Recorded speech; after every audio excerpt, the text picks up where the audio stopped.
And earlier this year, it seems like some wrongs are attempted to be righted. The Greenbergs scored some legal victories. The doctor who performed Ellen's autopsy said he no longer can say she died by suicide, and the city's medical examiner's office said they will reopen and review her death. You spent a good amount of time working on this project. You talked with the Greenbergs for hours on end. You've worked with them. What do you hope comes out of this for them? Yeah, I mean, we are very close to getting an answer from the city. They ruled they had a settlement on February 3rd, and they were supposed to re-examine and give an answer in an expeditious amount of time. And then it's like 8, 9 months later. So a judge had the city respond to, hey, where's the re-examination on September 3rd, which was like 2 weeks ago, right? So now we believe that I think this will hold October 14th. The medical examiner's office has to give their answer.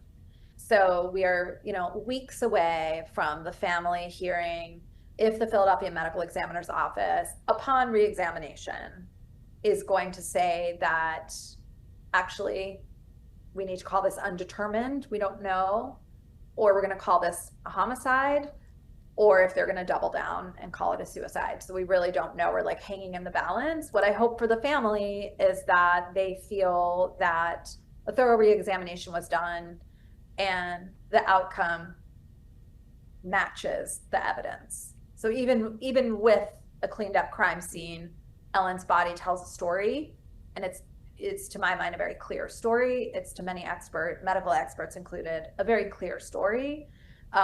So I think the Greenbergs would like some truth coming out of the institutions. And to that point, experts, the Greenbergs themselves, and the rest of the family, they believe that Ellen died by homicide. I know then Attorney General, now Governor of Pennsylvania, Josh Shapiro, believes that evidence pointed to, at the time, suicide. When you're going through the making of this documentary and all of these conversations and looking at the evidence and going through that 911 call, did your perspective change at all? Or did you think, hey, there were some serious questions here and this just confirmed what I believed at the beginning? I think there are absolutely questions that I do not have the answer to because there are no cameras. I wasn't there. I think anyone who thinks they know exactly what happened in this time frame, like I think that kind of stuff, that's where I get very hesitant because there's a lot of stuff we do not know. But I think, for me, which is also why I included the visuals of what happened to Ellen, normally I wouldn't do that, right? I wouldn't show graphic imagery of someone if it was just a clear cut.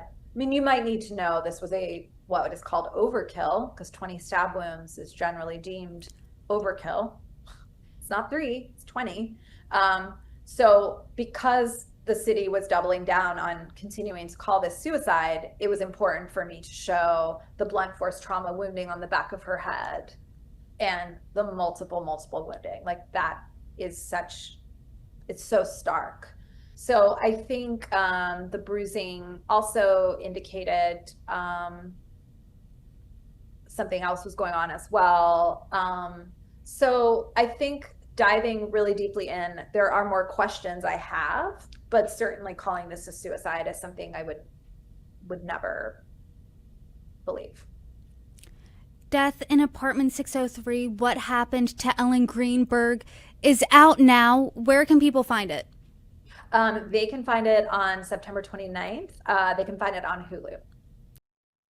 Nancy Schwartzman, thank you so much for joining me. You're welcome back anytime. I know I really appreciated the project, and I hope everyone can have an opportunity to watch.